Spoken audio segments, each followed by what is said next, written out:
Soy Eva.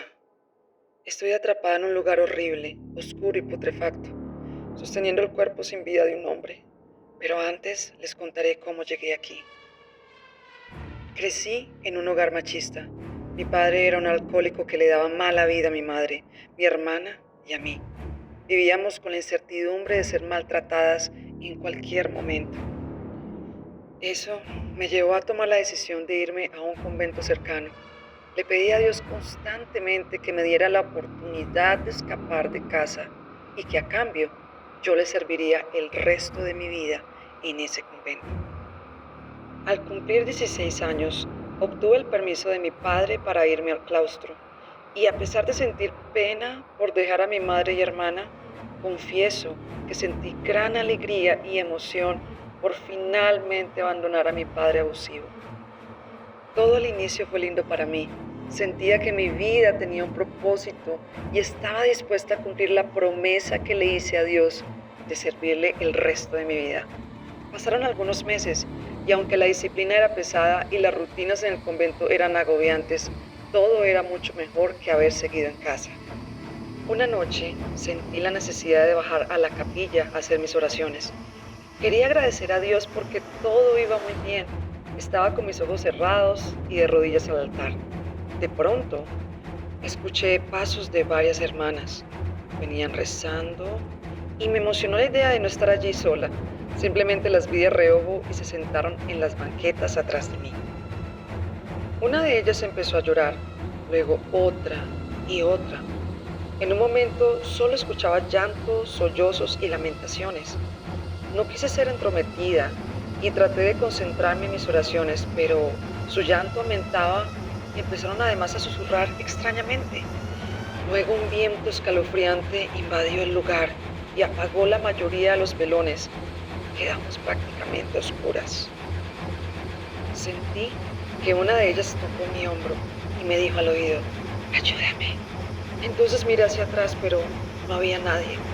Estaba sola y todos los velones se habían encendido de nuevo. Yo fui a mi cuarto pensando en aquello y me costó conciliar el sueño. Tal vez fue producto de mi imaginación, pensé.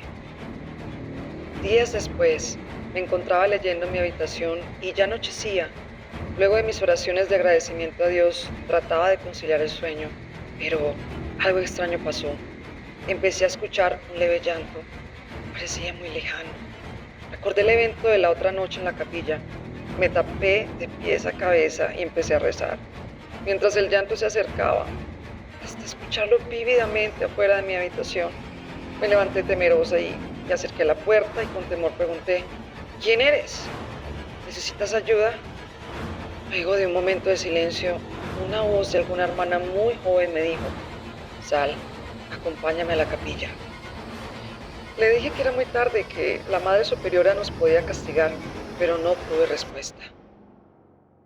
Me metí a la cama angustiada con la firme decisión de no salir, pero al cabo de un rato mi curiosidad pudo más y me dirigí a la capilla sigilosamente. Al entrar vi una monja sentada en la primera banqueta, de espaldas. Susurraba algo. Le dije, hermana, acá estoy. ¿Quieres que elevemos una plegaria juntas? Pero seguía susurrando. Me acerqué más y vi que cargaba un bebé. Su piel estaba morada y se veía totalmente inmóvil. Le dije, hermana, ¿qué haces con ese bebé? ¿De quién es? ¿Qué pasa? De nuevo un viento fuerte apagó la mayoría de los velones en la capilla. La hermana me miró, pero en la penumbra no pude distinguir su rostro. Llorando y susurrando señaló hacia la puerta trasera de la capilla. En ese momento escuché la voz de la Madre Superior. Sonaba enojada y me llamó la atención por encontrarme allí. Al mirar a la banqueta para ver a la monja y su bebé, ya no había nadie y todos los velones estaban encendidos. El día siguiente no podía sacar de mi cabeza aquel hecho. No tenía quien contarle. Iban a creer que estaba loca.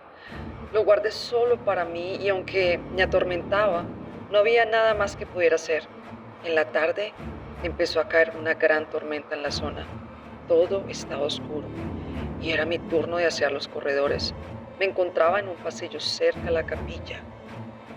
En medio de la tormenta y realizando mis deberes, apareció de nuevo aquella monja cargando al bebé. al final del pasillo, y me hizo señas de que fuera con ella. La seguí, pero al doblar la esquina la perdí. Quedé en la parte trasera de la capilla y en medio de la fuerte lluvia. Vi que en ese patio trasero de la capilla había una especie de puerta que al parecer llevaba a un sótano. Me acerqué y sentí la necesidad de saber qué había allí abajo. Miré a todos lados y no había nadie. Así que con una roca rompí el candado que aseguraba esa puerta y empecé a descender. Todo se hacía más y más oscuro. Seguía bajando y ya prácticamente no veía nada. En ese momento escuché la voz de una mujer que pedía ayuda y vislumbré una luz al final de los escalones. Me acerqué con cuidado, sin hacer ruido. Al llegar a una especie de habitación, encontré de espaldas a un hombre de edad que tenía atada de pies y manos a una de las hermanas que había ingresado conmigo al convento. Aquel hombre sostenía una botella de licor en su mano y se burlaba de la joven. Ella estaba aterrada, tenía cortes en su rostro y sus piernas. Le pedí a Dios que me ayudara para rescatar a esa joven. Tomé la lámpara que alumbraba el lugar y golpeé a aquel hombre fuertemente en la cabeza.